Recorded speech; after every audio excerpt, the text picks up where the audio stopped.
podcast.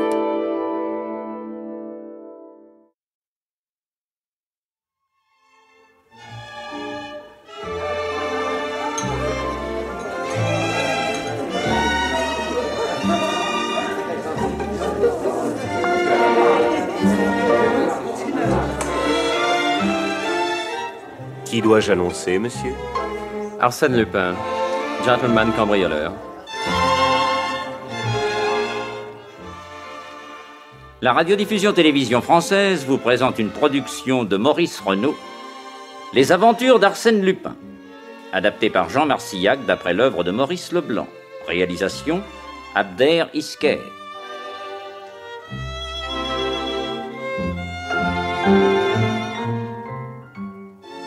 Aujourd'hui, la demeure mystérieuse, 2e épisode.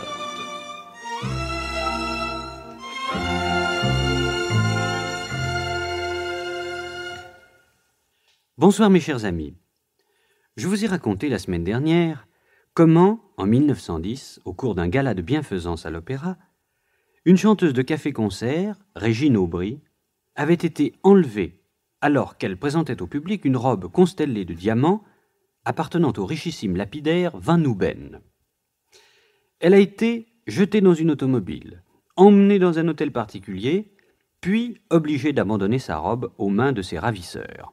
Après quoi, la liberté lui a été rendue.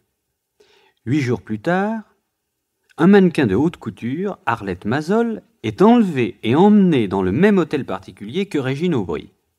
Mais elle réussit à se sauver. Un familier de Régine, Jean d'Henris, alias Arsène Lupin, cherche à retrouver les ravisseurs des 2 jeunes femmes, malgré l'opposition de son vieil ami, l'inspecteur Béchou, qui aime bien travailler tout seul. Régine et Arlette s'accordent sur l'identité des lieux où elles ont été emmenées. Chacune a également remarqué que l'homme masqué qui les a enlevées portait des bottines à tiges de drap clair et que la femme, dont le visage était voilé, avait une robe prune à bandes de velours noir, des souliers pointus et une bague à 3 perles disposée en triangle. Arlette se souvient d'avoir été suivie, quelques mois auparavant, par un certain comte de Mélamar. D'autre part, Jean d'Henris, alias Lupin, a lu une annonce de journal dans laquelle le même comte de Mélamar promettait une forte récompense à qui lui rapporterait quelques objets d'apparence insignifiants qu'on venait de lui voler. Or, d'Henris a retrouvé ces objets en se promenant au marché aux puces.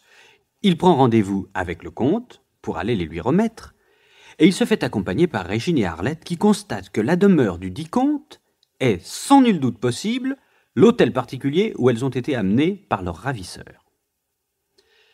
Quant à la sœur de M. de Mélamar, Gilberte, elle porte une robe prune à bandes de velours noir et une bague à 3 perles disposées en triangle. Le comte et sa sœur se défendent d'avoir enlevé qui que ce soit, et encore moins d'avoir volé une robe brodée de diamants. Mais Béchou, qui a accompagné les visiteurs, découvre la robe cachée dans la bibliothèque du salon. Les diamants qu'on y avait cousus ont disparu. Malgré ses protestations désespérées, le comte est arrêté, tandis que sa sœur s'échappe, grâce à Lupin, qui, ne reculant devant aucune audace, va la loger dans l'extrémité de l'appartement de Van Nooben. Furieux, le diamantaire veut les faire coffrer tous les 2, mais d'Henris est certain que Gilberte n'est pas coupable, et que l'affaire est beaucoup plus complexe qu'on ne le pense. Finalement, on décide de laisser Gilberte de Mélamar dans les 2 pièces où d'Henris l'a installée. Ainsi, on l'aura sans cesse sous la main, et on essaiera de la faire parler. 12 jours plus tard, Jean d'Henris, alias Lupin, réunit Van Nooben et l'inspecteur Béchou pour faire le point. Alors, Béchou. Je suis bien obligé de le reconnaître. L'enquête officielle n'en sort pas. Les diamants sont introuvables. Les vieux domestiques disent comme leur maître qu'ils n'ont rien vu et rien entendu. Ils affirment que le comte est victime d'une erreur judiciaire. Et lui, le comte, qu'est-ce qu'il dit? Qu'il ne sait absolument rien des diamants et du rapt. Il ne s'explique pas davantage la présence de la robe dans la bibliothèque. Il a seulement apporté une précision en ce qui concerne Arlette Mazzol. Ah? De ses relations avec une femme mariée, il a eu une fille qu'il adorait et qui est morte il y a 2 ans. Il ne s'en console pas. Or, Arlette ressemble beaucoup à cette fille. C'est pourquoi il s'est laissé aller à la suivre 2 ou 3 fois, mais il nie énergiquement l'avoir abordée une nuit dans une rue de Montmartre. Et Gilberte de Mélamar, dites-nous un peu d'Henry si vous avez réussi à la faire parler. Non, impossible d'en tirer un mot. Elle semble avoir touché le fond du désespoir. Et pourtant, son frère a reçu un billet qu'on a découvert dans sa cellule. Il y avait écrit ces mots: « Tout s'arrangera, je m'en porte garant, courage ». Alors j'ai enquêté, je sais depuis ce matin que ce billet a été transmis aux prisonniers grâce à la complicité d'un garçon de restaurant qui fournit les repas du comte. Il m'a avoué que le comte avait répondu. Tu possèdes le signalement exact du correspondant? Ah oui, oui. Grand, sympathique, paraît-il, très beau garçon, blond, une barbe en collier et une petite cicatrice à la joue droite. Enregistré. Maintenant, moi, j'ai quelque chose à vous apprendre. J'ai fouillé le passé de la famille Mélamar et j'ai découvert que l'arrière-grand-père du comte actuel, général de Napoléon et ambassadeur sous la Restauration, a été arrêté pour vol et assassinat. Il est mort de congestion dans sa cellule. Ben, je ne vois pas ce que... Non, mais attends, j'ai pas fini. Son fils, officier d'ordonnance de Napoléon III, lui aussi convaincu de vol et d'assassinat, s'est brûlé la cervelle dans son hôtel de la rue d'Urfé. Or, messieurs, comme son grand-père et son arrière-grand-père, le comte Adrien a voulu se tuer. Et alors? Voilà. Je conclus que l'explication du drame actuel peut être purement et simplement l'atavisme. Si le frère et la sœur ne possèdent pas une grosse fortune, ils jouissent d'une large aisance. Ils ont un hôtel particulier à Paris et un château en Touraine. Ils se consacrent à des œuvres charitables. Ce n'est donc pas la cupidité qui peut expliquer le rapt de l'opéra et le vol des diamants. À mon sens, pour le moment du moins, c'est l'atavisme. Les Mélamar ont l'instinct du vol. Ils le tiennent de leurs aïeux, voilà tout. Oui, bon. Cette explication ne me satisfait pas complètement. Moi non plus, mais c'en est une. Il y a surtout un autre point qu'il est plus urgent d'élucider, car pour moi, il est capital. Que signifie l'annonce faite par le comte dans les journaux pour essayer de récupérer un bout de ruban bleu, une entrée de serrure, une bobèche et le pommeau d'une pincette? Et quel intérêt avait le voleur à les lui barboter? Bien, pour essayer de le savoir, je suis retourné voir ma vendeuse du marché aux puces. Et elle s'est souvenue de la femme qui lui avait vendu ces objets. Une marchande à la toilette dont elle ne savait ni le nom ni l'adresse. D'ailleurs, elle lui avait été annoncée par un certain Gradin, antiquaire. Alors, j'ai aussitôt couru chez ce Gradin, qui m'a répondu, c'est la mère Trianon qui a une boutique, le Petit Trianon, 12 rue Saint-Denis. En général, elle n'a que des bricoles sans intérêt, mais de temps en temps, elle me vend de très beaux meubles. Et récemment encore, je lui ai acheté un mobilier du plus pur Louis XVI signé Chapuis. Chapuis? Oui. Chapuis, mais c'est la signature qu'on trouve sur la plupart des meubles du comte de Mélamar. Je le sais. Et ce détail m'a particulièrement frappé. Mais alors, qu'est-ce qui dit que mes diamants ne se trouvent pas dans quelques tiroirs secrets du Petit Trianon? Il faut y aller tout de suite. C'est tout à fait mon avis. En route. Ils descendirent.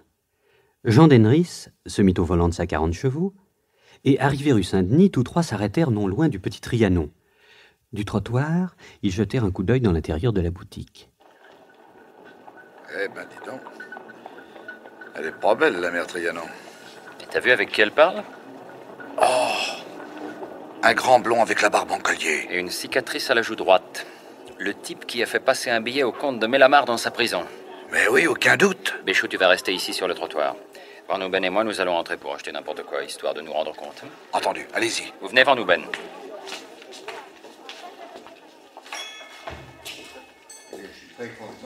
Bonjour, madame, monsieur. Messieurs, Combien ce petit sujet en terre cuite? 2 francs. Merci. Vous permettez que nous regardions ce que vous avez d'autre? Faites. Vous voyez, j'ai un peu de tout. Oui. Est-ce que par hasard, madame, vous aurez pas revendu certains objets qui m'ont été dérobés? Par exemple, une entrée de serrure, la moitié d'un cordon de sonnette en soie bleue. Non, vraiment pas. Et venez voir ici, cher ami. Quoi donc? Cet éventail peint à la main, regardez comme il est ravissant. Espèce d'idiot, qu'est-ce que vous aviez besoin de lui parler des objets volés? Mais je croyais Et vous leur avez mis la puce à l'oreille. Vous avez vu le coup d'œil que la vieille a lancé au barbu? Comme pour une gaffe. Tiens, tenez, le voilà qui s'en va. Ne le perdons pas de vue, venez. Non, décidément, madame, ce petit sujet est un peu trop cher et je ne vois rien d'autre qui m'intéresse pour le moment. Excusez-moi. Aucune importance, ça pour notre fois. Au revoir, messieurs.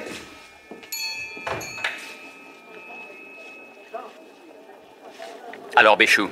Le barbu vient de sauter dans un taxi. J'ai entendu l'adresse qu'il a donnée au chauffeur. Hôtel Concordia, 24 Faubourg Saint-Honoré. Allons-y, vite. Non, à l'hôtel Concordia, on n'avait vu entrer aucun monsieur correspondant au signalement de l'homme qu'ils poursuivaient. Ils attendirent longtemps. Denris en conclut que le barbu avait voulu les éloigner du petit Trianon. Ils sautèrent de nouveau dans l'auto et retournèrent rue Saint-Denis. Cette fois, la boutique était fermée. Un voisin leur dit que d'habitude, la mère Trianon ne fermait jamais si tôt. D'autre part, on ne savait pas où elle habitait. Oui, sans aucun doute, cette vieille est sous la coupe du beau garçon à barbe blonde, qui m'a tout l'air de bien connaître son affaire. Non seulement il parle les coups, mais il ne doit pas être embarrassé pour en donner. Qu'est-ce qui te fait dire ça? Je sais pas, mon instinct, mon flair. Mais où peut-il être allé? Oh, vite. Montez en voiture. Allons, dépêchons-nous. Et où allons-nous? Rue Le Pic, chez Arlette Mazol. Et pourquoi faire? Je pressens que de ce côté-là, il y a quelque chose à savoir.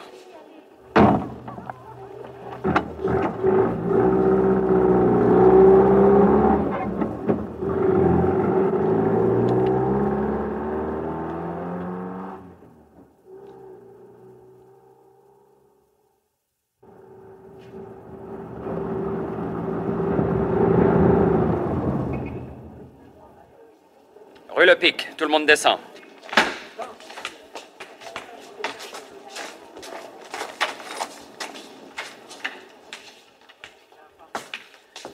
Bonjour, madame la concierge. Mademoiselle Mazol est là? Ah non, monsieur Denris, mademoiselle Arlette est sortie. Seule? Non. Avec sa mère? Non, madame Mazol est en course. Elle ne sait pas encore que mademoiselle Arlette est partie. Avec qui, alors?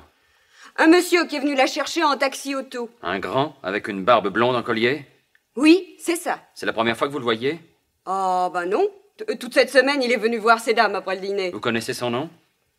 Hier, mademoiselle Arlette m'avait laissé un mot pour lui. J'ai pu voir qu'il s'appelait Fagereau. Antoine Fagereau. Merci, madame. Venez, vous autres. Je prévoyais le coup. Il nous manœuvre le bougre. Et c'est lui qui mène le jeu.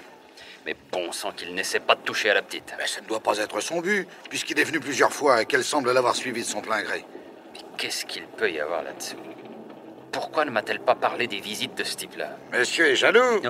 Moi? Calme, c'est beau garçon. Elle est peut-être tombée amoureuse. Non, mais vous allez me fiche la peine, non? Allez, entrons dans ce café, on va téléphoner. À qui? À Régine Aubry.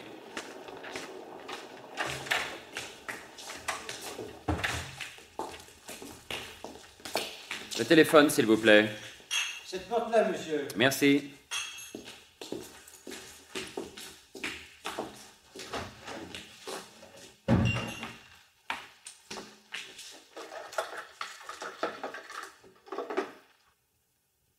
Allô? Allô, mademoiselle, je voudrais le 932-64. Mais qu'est-ce que tu veux que Régine te raconte? Sait-on jamais. Allô, mademoiselle Régine Aubry? Ah, c'est vous, Mariette? C'est monsieur Denris? Oui? Mais elles devaient sortir? Et vous ne savez pas où elles sont allées? Bon, je vous remercie. Au revoir, Mariette.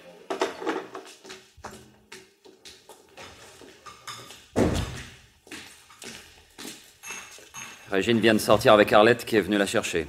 Cette sortie n'était pas prévue, elle s'est décidée d'un seul coup. Qu'est-ce qui t'inquiète? Je m'inquiète que, en l'espace de 20 minutes, ces deux femmes qui ont été enlevées une première fois disparaissent dans des conditions qui, pour moi, annoncent un nouveau piège. Dans cette affaire où nul indice ne peut nous guider, je crois que seul compte l'intelligence, et plus encore l'intuition. C'est dans l'hôtel de la rue d'Urfé que tout s'est passé. C'est là qu'ont été conduites une première fois Régine et Arlette. Et malgré moi, j'évoque le vestibule d'allée, les 25 marches de l'escalier, le salon. Mais voyons, pourquoi cet homme-là recommencerait-il ce qu'un autre a déjà fait? Et dans des conditions bien plus dangereuses pour lui. Oui, c'est justement ce qui me trouble. S'il lui a fallu risquer ça pour la réussite de ses projets, c'est que ses projets sont terribles. Les trois hommes partirent en voiture pour la rue d'Urfé.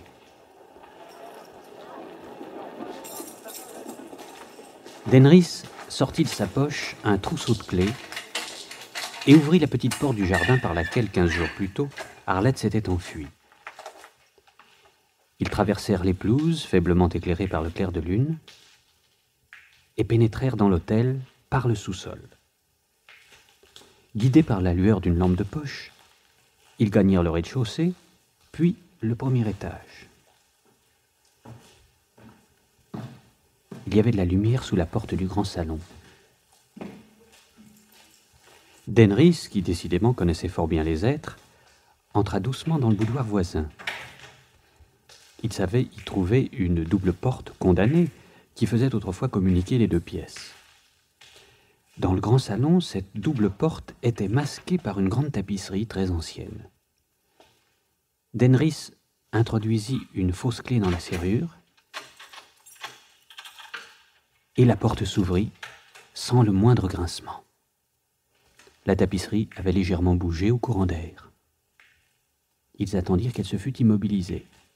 Alors ils en approchèrent leur visage afin de voir à travers le fin grillage de la trame ce qui se passait dans le salon. Antoine Fagerot était là, auprès d'Arlette et de Régine.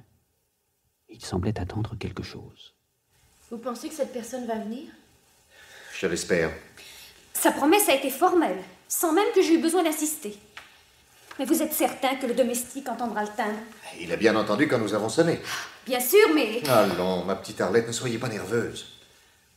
Allez, je ne veux plus voir cette ride sur ce joli front. Écoutez.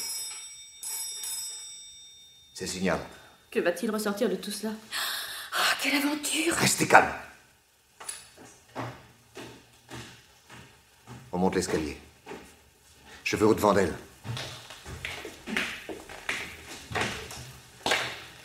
Entrez, Gilberte. Mais c'est Gilberte de Mélamar. Je vous remercie de votre dévouement, Antoine. Je l'accepte en souvenir de notre ancienne amitié, mais sans espérer beaucoup. Ayez confiance, Gilberte. Vous voyez bien que j'ai déjà su vous trouver. De quelle façon? Par Arlette Mazol, que j'ai été voir chez elle et que j'ai gagné à notre cause. Sur mes instances, elle a interrogé Régine Aubry, à qui Van Houben avait confié le lieu de votre retraite. C'est Arlette qui vous a téléphoné ce matin, de ma part, pour vous supplier.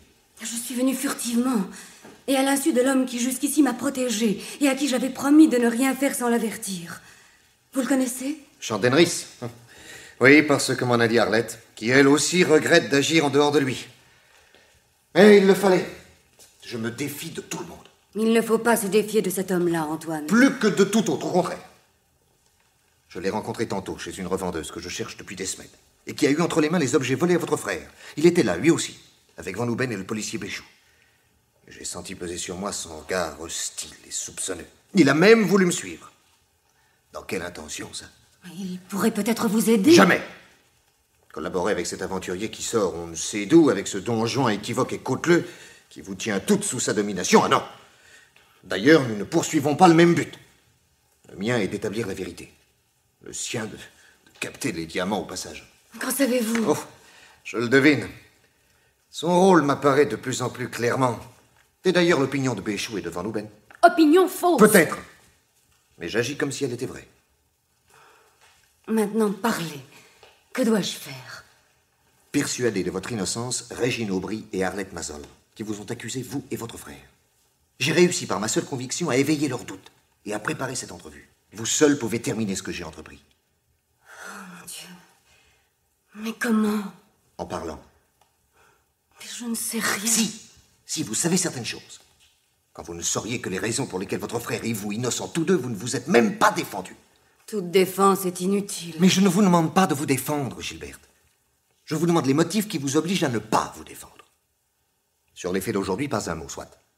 Mais votre état d'esprit, le fond de votre âme, toutes les choses sur lesquelles Jean Denris vous a vainement interrogé, toutes ces choses que je devine, Gilberte, puisque j'ai vécu ici, près de vous, dans l'intimité de cet hôtel, puisque le secret des Mélamar devait m'apparaître peu à peu, toutes ces choses que votre devoir est de dire, parce que votre voix seule pourra convaincre celles qui vous ont accusé.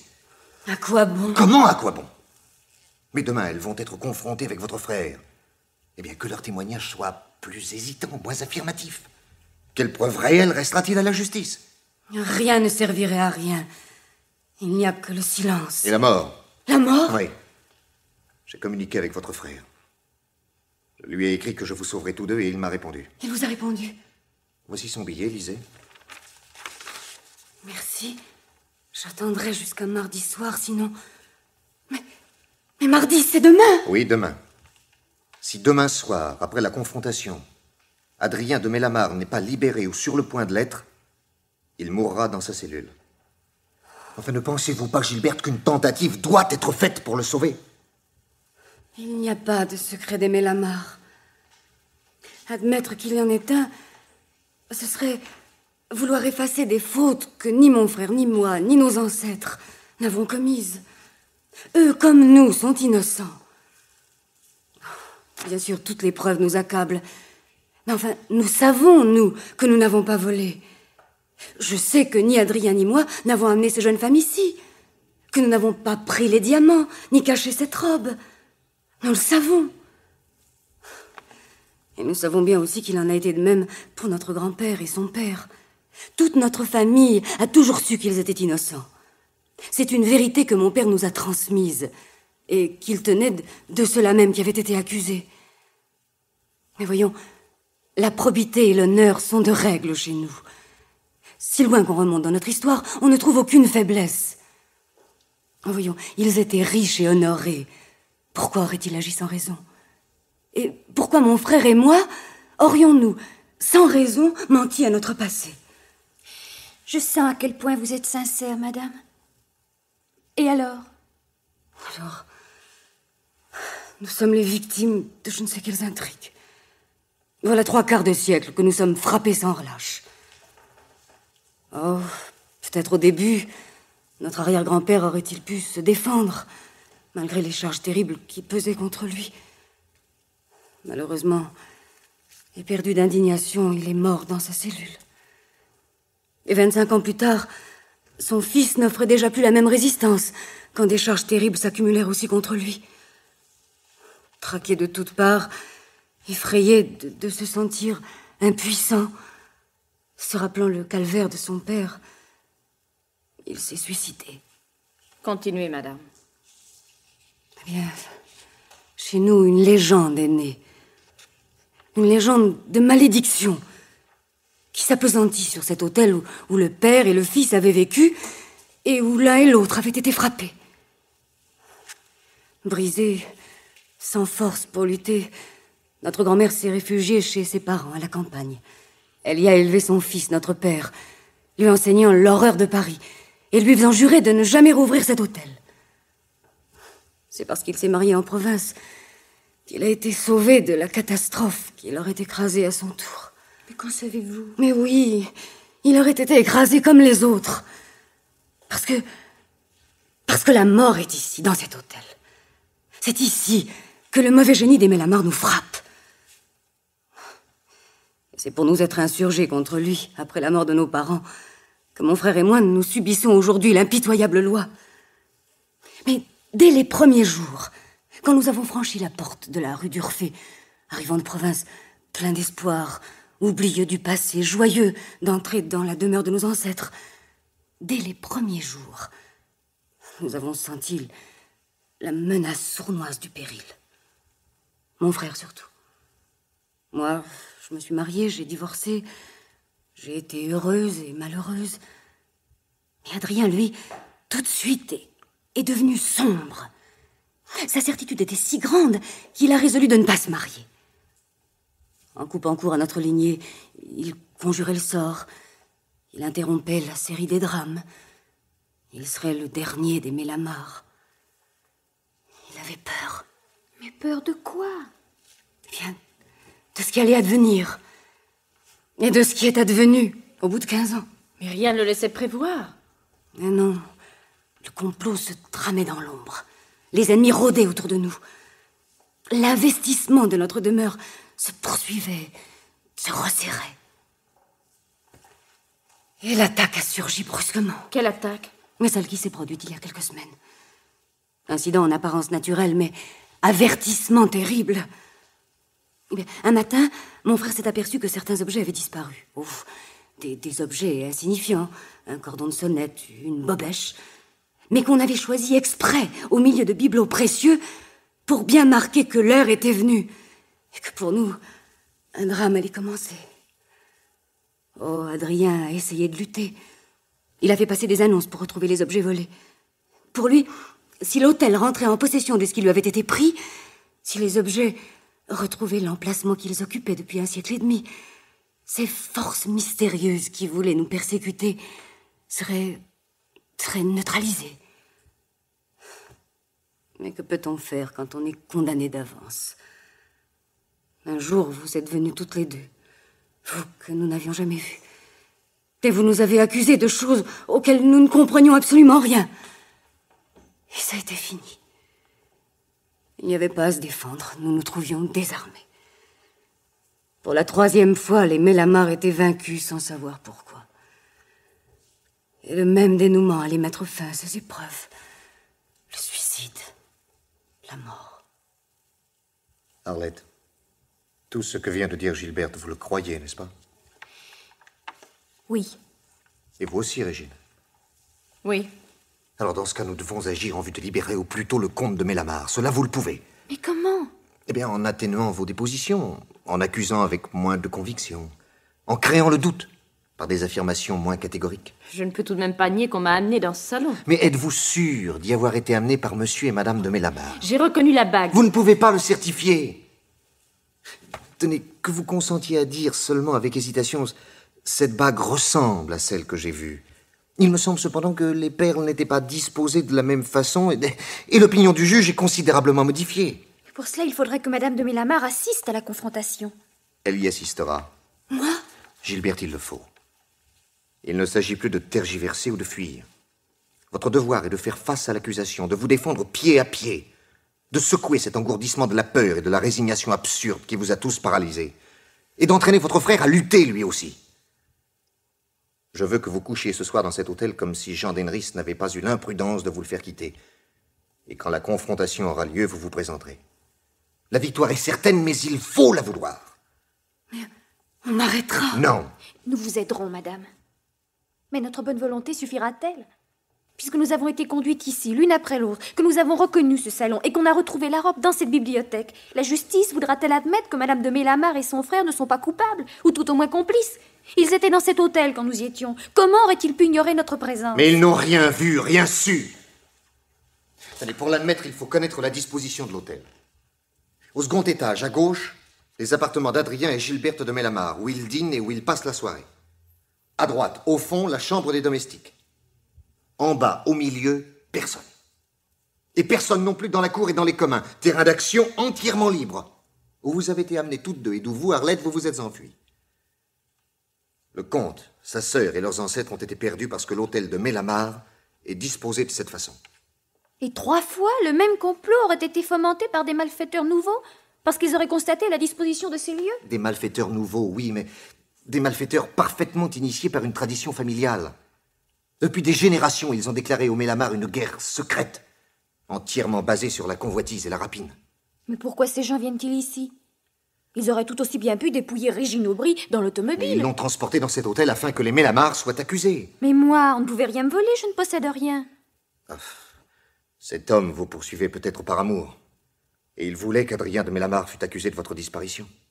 Mais ce que vous affirmez, la justice ne pourra éventuellement l'admettre qu'à condition d'être mise au courant de tous ces arguments, qui aura assez de conviction et de sincérité pour lui faire un exposé convaincant. Moi, je suis seul à pouvoir le faire.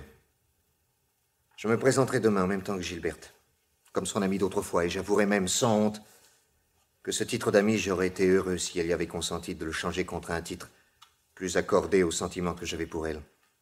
Je dirais que je me suis juré d'établir son innocence et celle de son frère, que j'ai découvert sa retraite et que je l'ai persuadée de revenir chez elle. Et quand les magistrats auront déjà été ébranlés par votre déposition moins catégorique et les doutes de Régine Aubry, alors je redirai les confidences de Gilberte. Je révélerai le secret des Mélamar et j'établirai les conclusions qu'il faut en tirer. Le succès est certain. Mais le premier pas, c'est vous, mesdemoiselles, qui devez le faire. Si vous n'êtes pas franchement résolus, si vous ne voyez que les contradictions et les insuffisances de mes explications, écoutez, regardez Gilberte. Et demandez-vous si une telle femme peut être une voleuse. Vous avez raison. Je déposerai dans le sens que vous m'indiquez. Moi également. Merci. Je réponds de tout. Adrien de Mélamar ne quittera peut-être pas sa prison demain soir, mais les choses tourneront de telle manière que la justice n'osera pas arrêter Gilberte, et que son frère conservera assez d'espoir pour vivre jusqu'à l'heure de la libération. Le lendemain soir, Béchou arriva chez Jean d'Henris, tout agité. Ça y est. Quoi? Tout s'est passé comme Fagerolles l'avait prévu. Confrontation, interrogatoire. Alors, par leur réticence, Arlette et Régine déconcertent le juge d'instruction, sur quoi Gilberte et Fagerolles surviennent, et le programme continue. Avec Fagerolles comme acteur. Oui, acteur irrésistible, d'une éloquence, d'une habileté. Un cabotin, quoi. Alors, conclusion. Le comte est libéré demain ou après-demain au plus tard. Bravo. Et comment s'est comportée Arlette? Toujours influencée par Fagerolles? Ah, ben, lui, en tout cas, m'a l'air aussi pincé que toi. Un sérieux rival, mon vieux. Rival, c'est ce qu'on verra. En attendant, Arlette a annoncé à Gilberte qu'elle partait se reposer quelque temps à la campagne chez une de ses amies. Ah, bah parfait. Au moins pendant ce temps-là, le Fagerolles lui fichera la paix. Ah, tiens, voilà les renseignements que j'ai pu avoir sur ce gaillard-là. Ah, dis vite.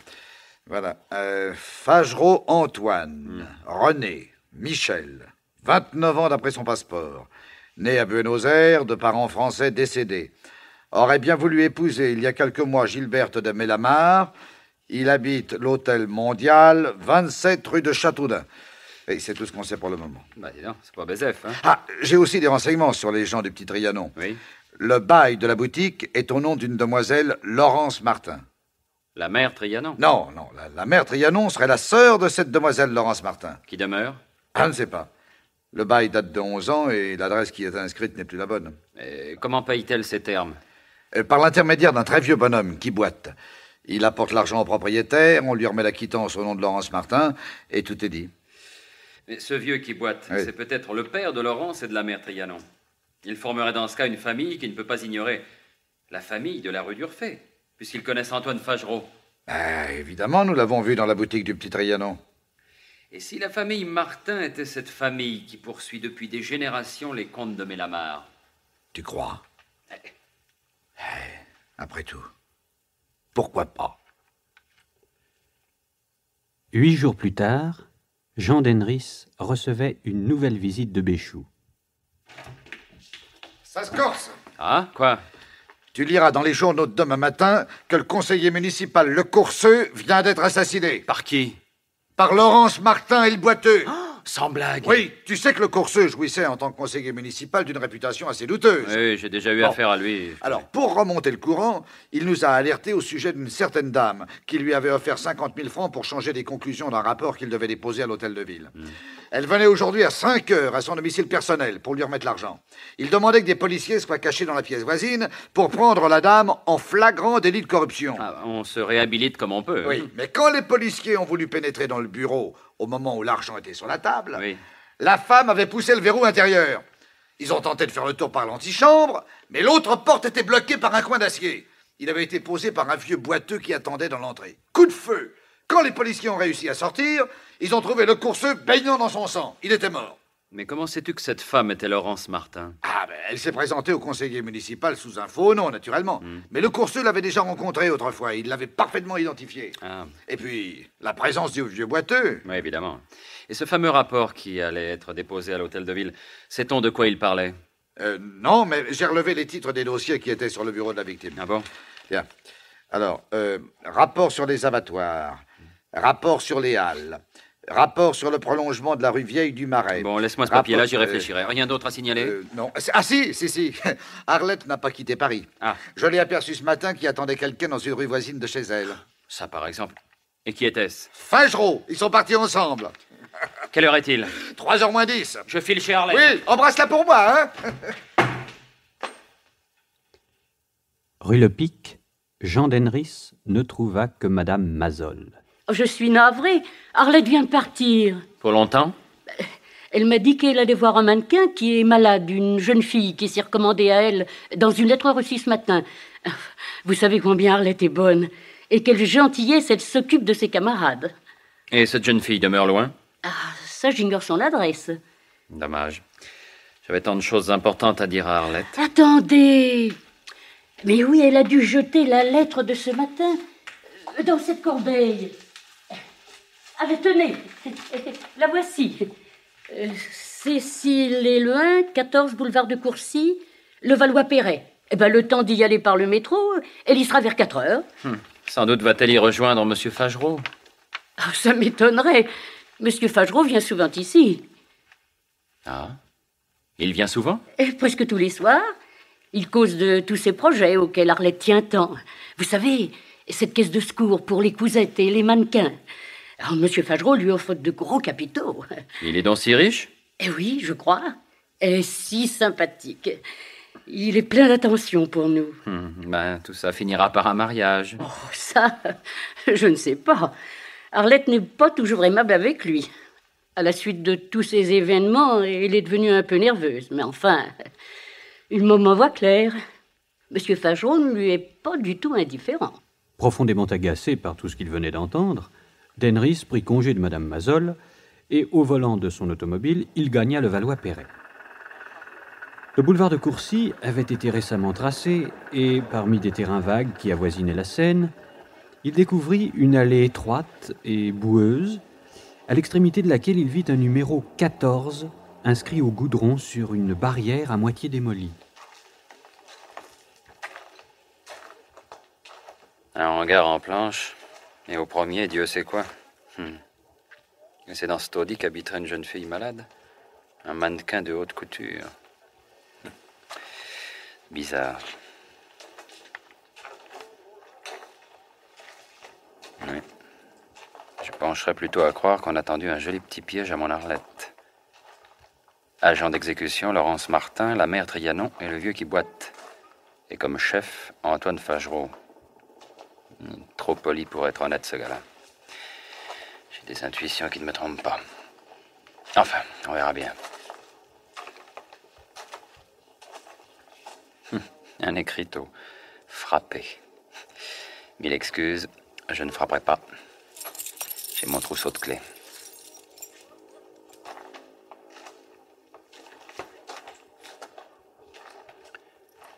Et comme tout ça m'a l'air abandonné, pour le moment du moins, qu'est-ce que je risque?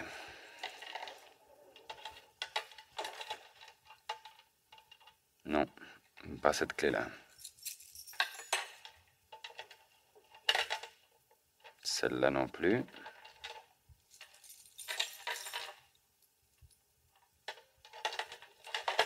Ah, cette clé-là est la bonne.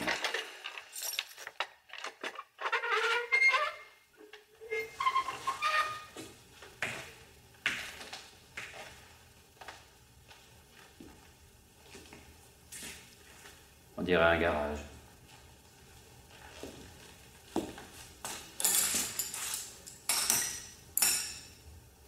Des outils.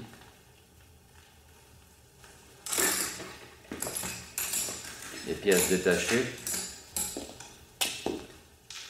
Tiens, des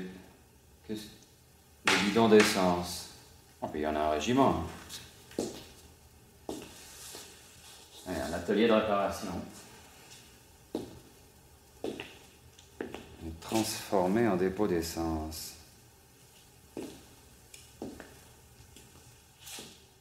Curieux. Tiens.